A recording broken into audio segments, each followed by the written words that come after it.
Salut les amis et bienvenue encore une fois de plus sur la chaîne. Si vous êtes nouveau, n'hésitez pas de vous abonner et d'activer la cloche de notification. La visite de Kylian Mbappé au Cameroun a tellement créé des émotions différentes dans les différentes zones du Cameroun. Les Oko disent qu'il est venu pour visiter son pays natal. Et par contre, les Oko pensent qu'il est venu pour les agendas politiques. Et si vous êtes nouveau, n'oubliez pas de vous abonner et d'activer la cloche de notification. Donc, on a un Camerounais qui a décidé de partager ses opinions et ce qu'il pense de ça. Écoutez la vidéo jusqu'à la fin et n'oubliez pas de vous abonner, s'il vous plaît. Bon visionnage. Pour ceux qui disent que la visite de Kylian Mbappé au Cameroun était une affaire simplement privée, je vous amène à comprendre que vous êtes véritablement des amateurs de la politique et que vous ne comprenez même pas c'est quoi la politique. Depuis la signature de Kylian Mbappé, lorsqu'il a voulu partir au Real de Madrid et qu'on a insisté à ce qu'il signe au Paris Saint-Germain, on a transformé Kylian Mbappé en machine politique. Je vous explique pourquoi et comment on l'utilise dans la politique camerounaise à l'heure actuelle.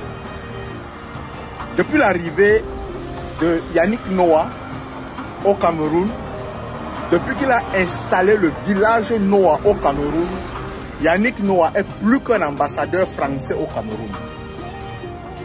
La première des choses, c'est que le coq sportif, il l'a fait venir au Cameroun. Et le coq sportif, son siège était où?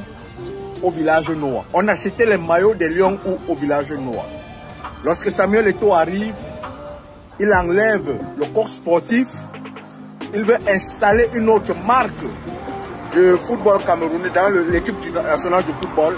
Ça crée une affaire diplomatique, une affaire politique, de telle sorte que Yannick Noah est soutenu par la France pour qu'on n'enlève pas le corps sportif à l'équipe nationale.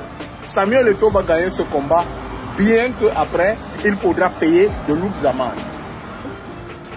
Yannick Noah ne va pas porter plainte au Cameroun, il va porter plainte en France. C'est la première des choses pour prouver que Yannick Noah est l'ambassadeur de la France au Cameroun. Il agit même plus qu'un ambassadeur.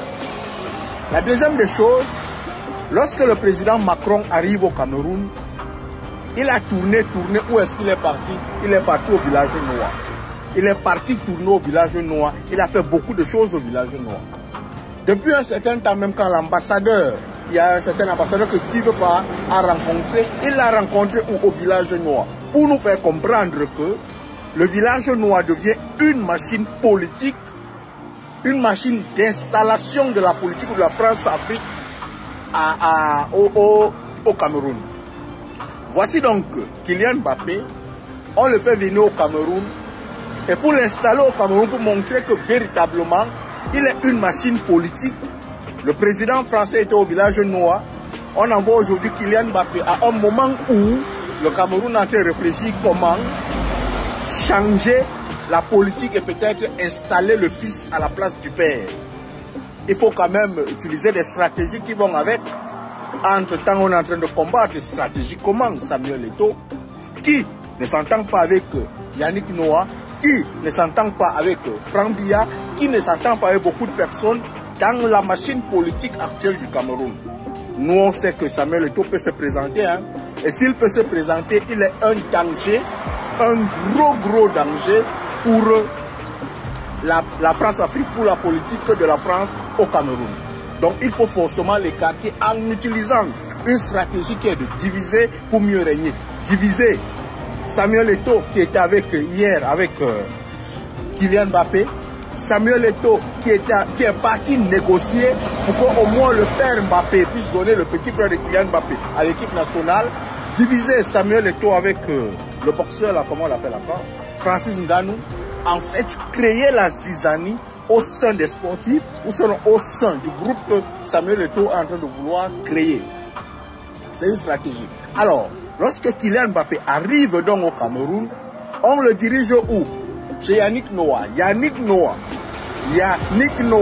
qui est une machine déjà bien installée et bien rodée dans la politique française. Vous ne vous en rendrez pas compte. L'autre, Kylian Mbappé, il va là-bas, il rencontre qui? Au village Noah. Il rencontre la plupart des sportifs. Il rencontre Yannick Noah. Il rencontre le fils Noah, le basketteur. Il rencontre le Franck Biaou au village Noah. Qu'est-ce que devient donc? Quelle est la place du village Noah dans la politique française au Cameroun? Quelle est la place du village Noah à l'heure actuelle? Est-ce que c'est devenu l'ambassade de la France au Cameroun? Il faut se poser de bonnes questions. Et de là, stratégiquement, en le démontrant, vous commencez à voir que Kylian Mbappé, premier atterrissage, l'ambassade de France au Cameroun. Et s'il a atterri à l'ambassade de France au Cameroun, ne vous posez pas de lourdes questions. Il n'est pas venu faire une visite normale. Il n'est pas venu faire une visite privée. Il est venu bel évidemment lancer une nouvelle campagne politique pour quelqu'un qu'on connaît, pour quelqu'un qu'on sait qu'il va remplacer et qu'il est en voie de remplacer. Et ça se passe où? La stratégie politique, la France s'installe au village Noah et le départ, ou sinon la gestion du Cameroun est entre la famille Noah et ça commence à se gérer dès le village Noah. Si vous ne prêtiez pas attention à ça, ouvrez les yeux aujourd'hui et regardez le village Noah parce que le grand match politique commence à se jouer là-bas avec l'ancienne visite du président français au village Noah. Allume ton cerveau mon frère et ne regarde pas la politique, ne regarde pas la vie tout simplement comme ça pour pouvoir dire que non, c'est ce qu'on nous dit à la télé, non, c'est ce qu'on nous montre, non. Les vraies informations ne se passent pas à la télé, les vraies informations se passent dans ton cerveau. Si tu l'utilises, tu verras les choses que les autres ne voient pas.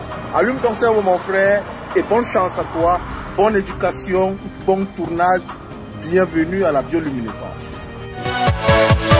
Yeah.